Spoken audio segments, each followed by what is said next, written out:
Welcome to Podnutz Daily for July 10th, 2008. I am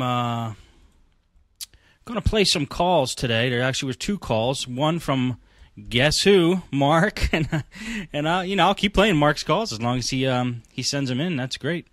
And we got another call from a person named Bob Keenan, who is a listener, and I had emailed him back and forth a couple times, and he listens to the podcast.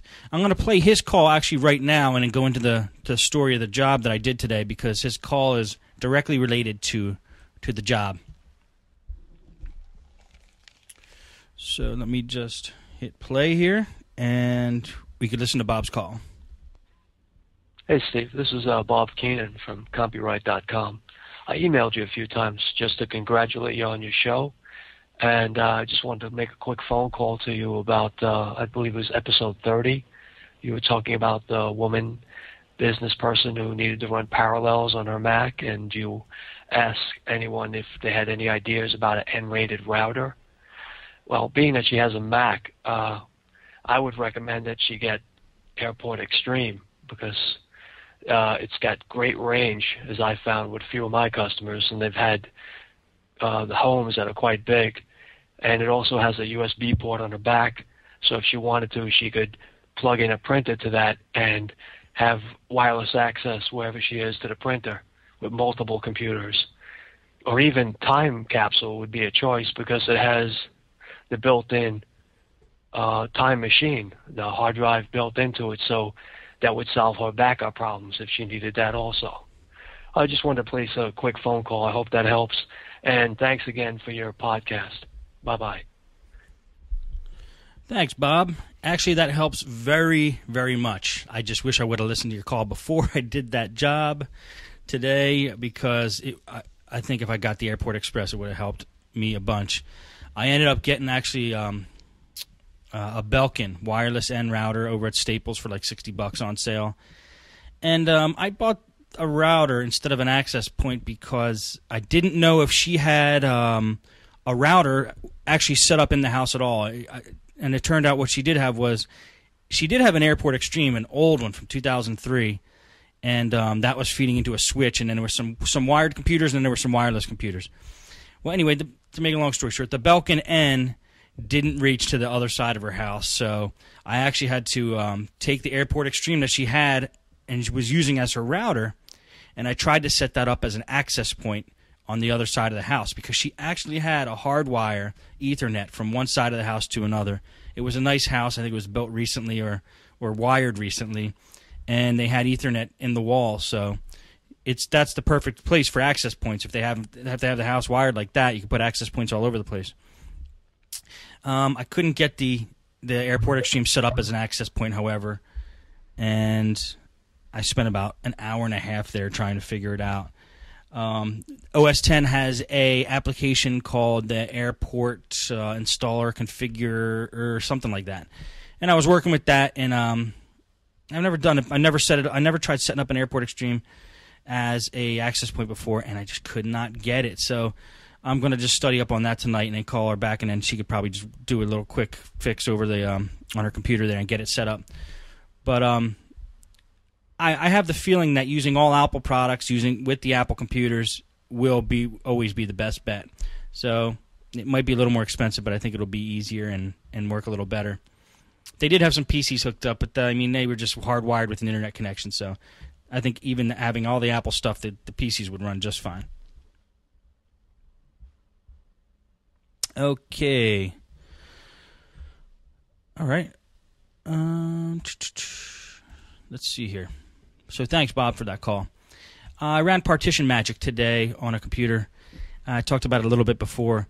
This is the same computer that I couldn't use Partition Magic on that hard drive because both partitions had different drive geometry or something like that. Anyway, I booted into Windows and just from computer administration and went to the disk manager, just deleted the one partition that I didn't need anymore after I backed everything up off of it. Just deleted it completely. And then after I did that, Partition Magic was allowing me to go in and take that drive and then merge that unallocated space into the partition that we had. So that's how I went and fixed that. Partition Magic's good. I didn't get to use the live the live CD Partition Logic that I downloaded yesterday, so I'm still curious to try that. That might be a pretty good program as well. Had a Dell come in desktop. It's a GX260 Optiplex. Now, Optiplexes are, this is hilarious to me, Optiplexes are crazy because they have the same model number, but 4 different sizes of computers. Like Dell couldn't name it like a G260A, B, C, or D. There's 4 or 3 GX260s, and they're all different sizes. There's the tower, then there's the smaller form factor, and then there's the smallest form factor one. And I'm not sure if they use the exact same drivers, but anyway, the customer brought this in, and that's not even the point. The customer brought this in saying it had a thermal error. Now, he thought his hard drive was crashed, but thermal error to me, and it should mean to everybody else, overheat, because you got the word thermal in there, so that means heat. Anytime I've had a thermal error problem on a computer, it is very likely that the heat sink has come unattached from the processor. So I said, what was happening? How did this happen? And he said, I was away and my wife moved the computer into another room and then this happened. I said, did she drop it? He goes, no, she said she didn't. I said, well, the computer got banged somehow. Because usually when the heatsink comes unattached from the processor, it's because the bracket that's holding the heatsink down has broken in some part. And that usually happens with a bang. It has to be a pretty bad bang, too. Anyway, we opened it up, found that the heatsink was unattached, very loose, just hanging off the end of the processor. But lucky for him, the bracket wasn't broken. It was just became a little loose, and that's why the heatsink came off. So we were able to snap that back on. Also, with this particular computer, GX270 is probably like a 3 or 4 year old computer. Somebody had installed Vista on it. It's not something I recommend to install Vista on like a 3 or 4 year old computer. It was supposedly Vista capable, but I don't know if you guys have been following tech news that whole Vista capable thing is turning out to be not exactly what it seems. I mean, many computers that were labeled Vista capable before Vista came out were capable of using Vista Basic, and that's it. So people were buying Vista Home Premium and Vista Ultimate thinking that the computers were Vista capable, and that wasn't necessarily the case. Well, I don't know. This computer had Vista Ultimate in particular, and the problem I'm trying to figure out now, we're going to take it up tomorrow. This was at the end of the day. Can't get a video driver for Vista for that computer. It's just using generic VGA, and we can't get the resolution off, I think, 640 by 480, or it might even be 800 by 600. But we went on Dell's website, downloaded the XP drivers, because there is no Vista drivers for that particular machine.